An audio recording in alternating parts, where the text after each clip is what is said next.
Studio کے معزز ساتھیوں، السلام علیکم۔ ناظرین اکرام، ہسٹری آف آدم اینڈ ابلیس سیزن 2 کی دوسری قسط میں آپ سبھی کو خوش آمدید۔ ناظرین، آج کی اس قسط میں ہم آپ کو بتائیں گے کہ تخلیق آدم کے بعد حضرت آدم علیہ السلام اور اماں حوا سلام اللہ علیہ کس جنت میں رہے، آپ دونوں کو کس درخت کی طرف رخ نہ کرنے کا حکم ہوا، اور وہ کون تھا جس نے آپ دونوں کو بہکایا اور اسی کی وجہ سے آپ دونوں کو زمین پر اتار دیا گیا۔ ان سبھی سوالات کے جوابات قرآن پاک میں ہمیں کچھ یوں ملتے ہیں کہ ارشاد ربی ہے، پھر ہم نے آدم سے کہا کہ تم اور تمہاری بیوی دونوں جنت میں رہو اور یہاں با فراغت جو چاہو کھاؤ، مگر اس درخت کا رخ نہ کرنا ورنہ ظالموں میں شمار ہوگے۔ آخرکار شیطان نے ان دونوں کو اس درخت کی ترغیب دے کر ہمارے حکم کی پیروی سے ہٹایا اور انہیں اس حالت سے نکلوا کر چھوڑا جس میں وہ تھے۔ ہم نے حکم دیا کہ اب تم سب یہاں سے اتر جاؤ، تم ایک دوسرے کے دشمن ہو اور تمہیں ایک خاص وقت تک زمین میں ٹھہرنا اور وہیں گزر بسر کرنا ہے۔ ناظرین، آدم و حوا کو جنت میں بھیجتے وقت اللہ تعالیٰ نے آدم سے فرمایا تو ہم نے کہا، اے آدم، یقیناً یہ دشمن ہے تمہارا بھی اور تمہاری بیوی کا بھی، تو دیکھو یہ تم دونوں کو کہیں جنت سے نکلوا نہ دے کہ پھر تم مشقت میں پڑ جاؤ۔ تو ناظرین، ان آیات سے یہ معلوم ہوتا ہے کہ زمین یعنی اپنی جائے تقرر پر خلیفہ کی حیثیت سے بھیجے جانے سے پہلے ان دونوں کو امتحان کی غرض سے جنت ہی میں رکھا گیا تھا تاکہ ان کے رجحانات کی آزمائش ہو جائے۔ اب یہاں سوال پیدا ہوتا ہے کہ یہ جنت کون سی ہے؟ اکثر حضرات کے نزدیک یہ جنت کہیں آسمان ہی میں تھی، البتہ یہ سب مانتے ہیں کہ یہ وہ جنت الفردوس نہیں ہے جس میں جانے کے بعد نکلنے کا کوئی سوال نہیں۔ جنت الفردوس میں تو آخرت کے دن لوگوں نے داخل ہونا ہے اور اس میں داخلے کے بعد پھر وہاں سے نکلنے کا کوئی امکان نہیں ہے۔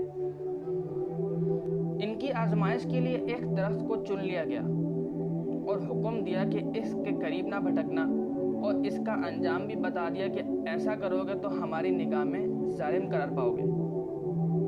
یہ بحث غیر ضروری ہے کہ وہ درخت کون سا تھا اور اس میں کیا ایسی خاص بات تھی کہ اس سے منع کیا گیا۔